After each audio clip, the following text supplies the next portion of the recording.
Hey there. So, it's been a bit. We have shifted decans, shifted signs. Yeah, I think I last touched base and we were still in the realm of Scorpio. Yeah, I think that's the best way to speak of the energy of Scorpio is being in the realm of it because it's all this energy, this very, very transformative energy. Yes, I feel that Scorpio is a sign that is a bit of a taskmaster on the inner levels. And yeah, and their last decan um, was governed by the Seven of Cups. Many options, um, and well, with the task of centering in on the best course.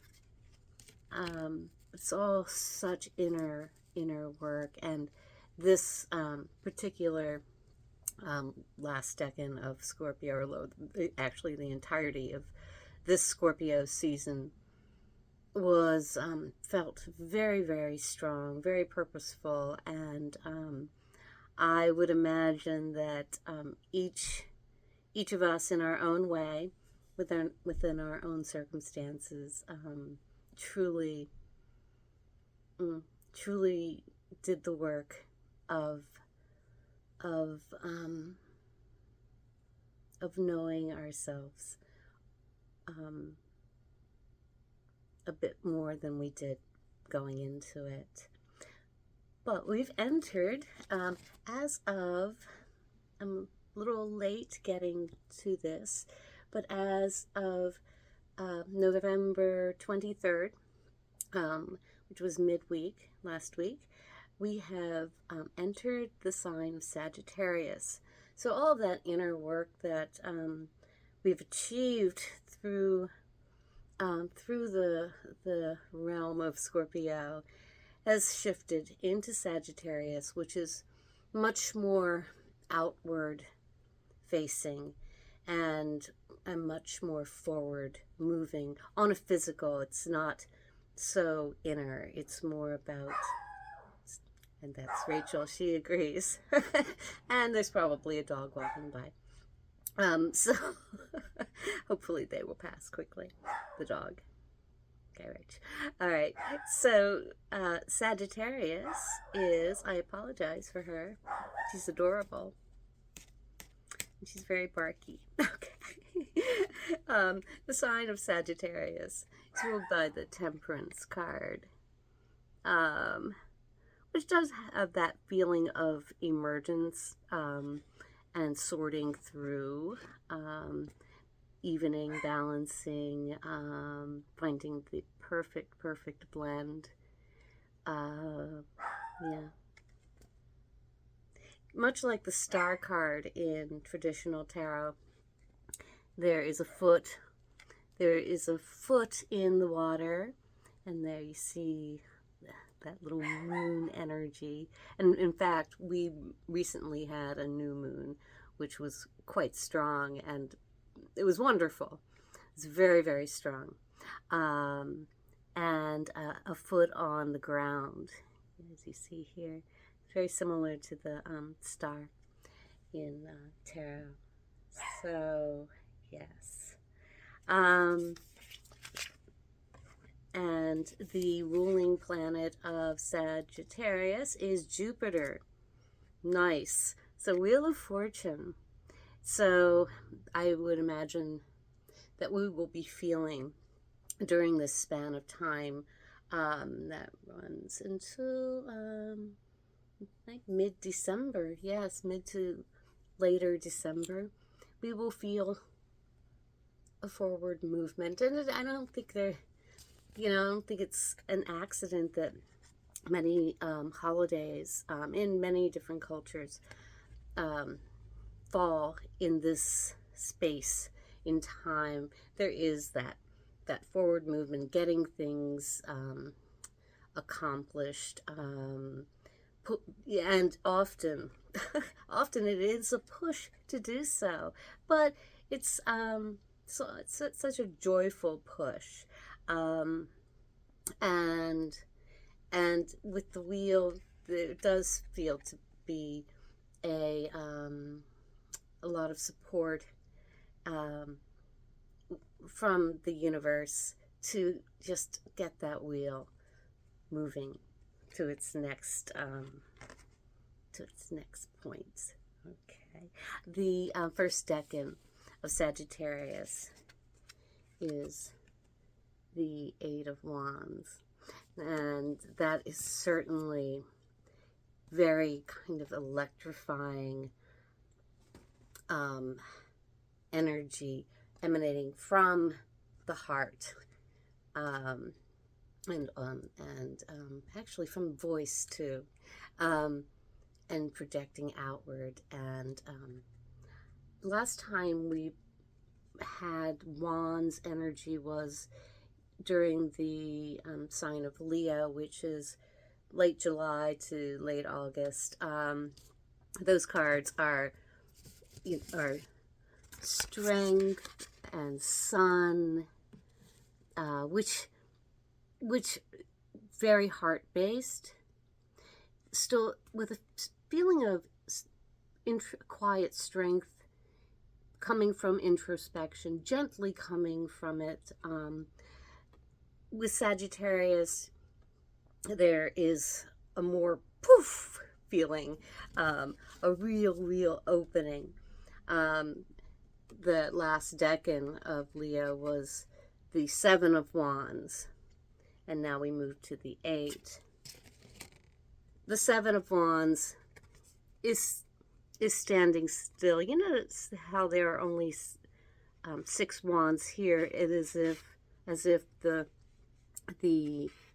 person is the 7th wand, and perhaps this is and the hand is over the heart, and so during this decan, I feel there will be a real push forward. A stone that there were 2 stones that drew me. The stone Tiger's Eye really spoke to me as being something that you might want to feel into energetically, whether you own a piece or maybe just want to look at pictures of Tiger's Eye. What I love about it is it's very solid. It feels very grounded. Sagittarius is a fire sign, so we're not talking a lot of earth energy, but it feels, what it feels like is grounded yet exuberant forward motion, and with a true sense of purpose and drive. Here's another piece, which is really pretty. This is actually not polished, and so you can see it, and it's not polished.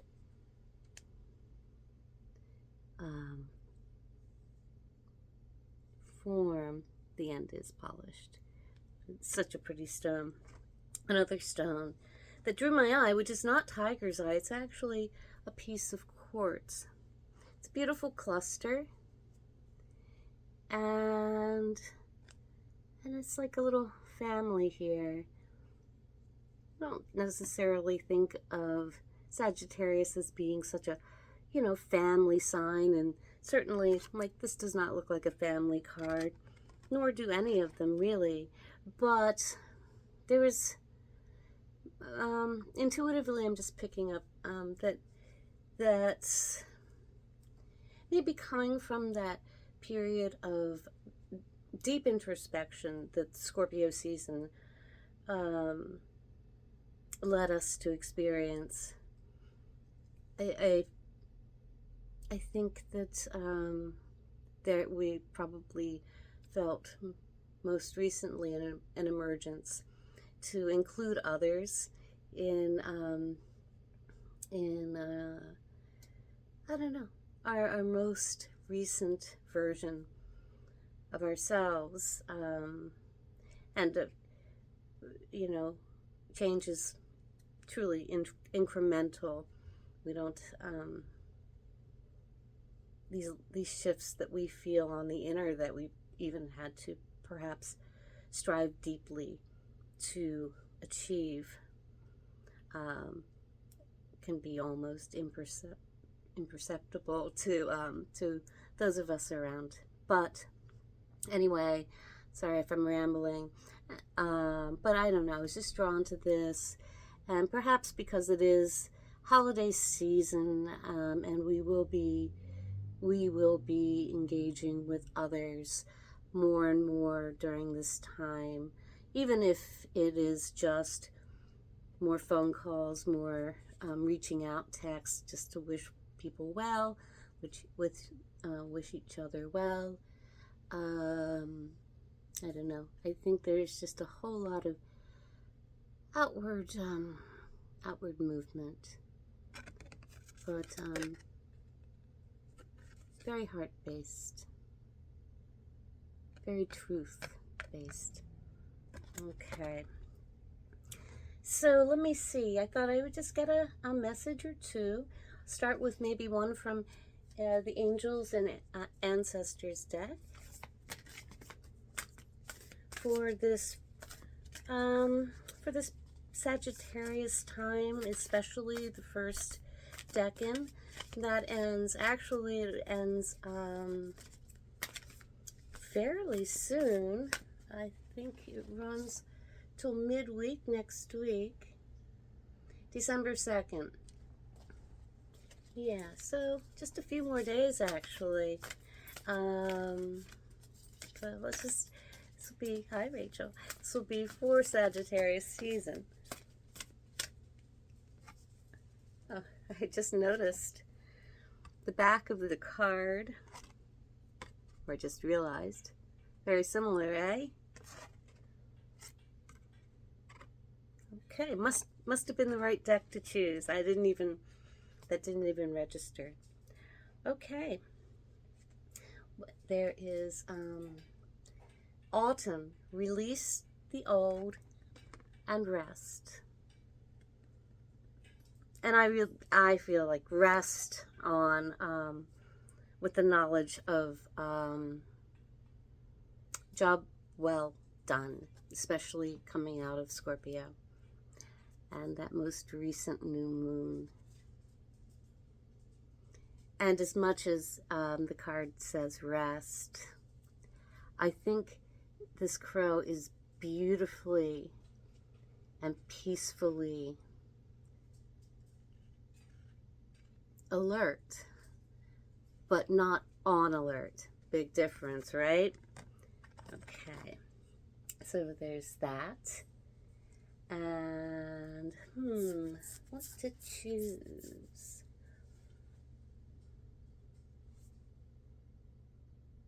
I'm going to choose one from the Chinese 5 Elements Oracle. Yeah. All right. So again, for this, for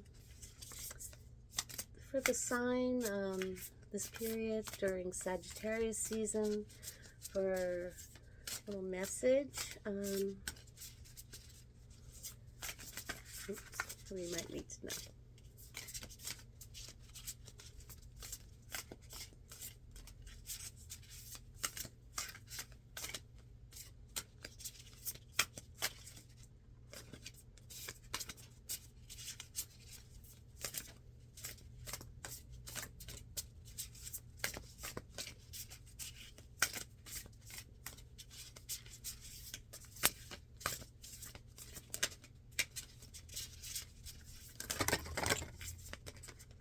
Oh my goodness. There are way too many cards here.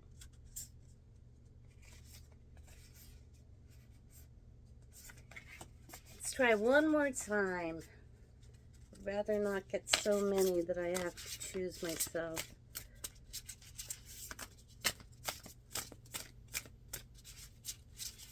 For Sagittarius season, for this time, for all of us. I am not certain that this is meant to be. There's one that's staying on my table. There was one that was flipped over, but I think I've seen that already. Oh, there are too many flipped over. Okay, let's see what the one that landed on the table is.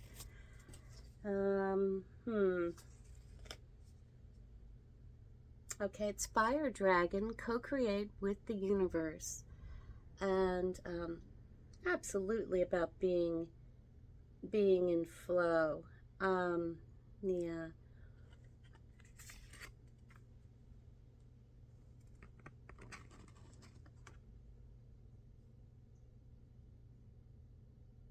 I kind of get a similar message. I mentioned how the crow felt alert but not on alert. I think kind of the same message comes through with this, co-creating with the universe. And, you know, then co-creating with the universe is not about trying to push, but just put out there what one's goals, desires, wishes are, and to be aware of opportunities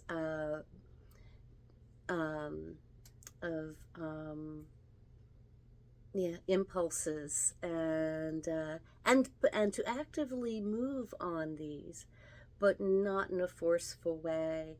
Not try to ram that, pry that door open. Just, you know, just to do, to just be in the flow with what is offered, and guided by one's intuition. Okay, I'll get one more card from this deck, and I'm gonna call it a night. All right.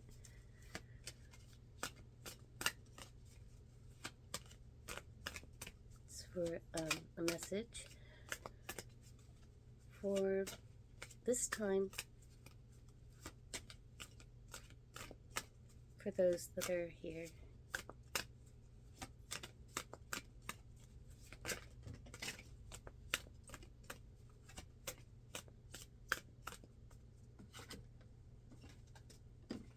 I'm going to take these two. Oh, there. No. Okay. There are three. I'll just do it. There's insight. Insight is the fruit of wisdom. Keep a learning attitude. Intuition. Listen to your intuition. It never lies. And happiness. I think this one's come up before. Happiness comes from a fulfilled heart and harmonious relationships. Okay, I'm going to stop here.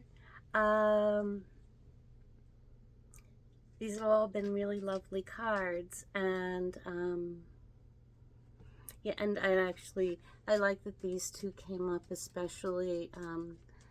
That was what I was trying to communicate about allowing without forcing. These say it so much better than I did. I totally flubbed that, but may, even if I did flub the message, may happiness be yours, and may all of the interactions you may have from now until the next time we speak be beautiful, harmonious, and happy. Mwah. Much love. Good night.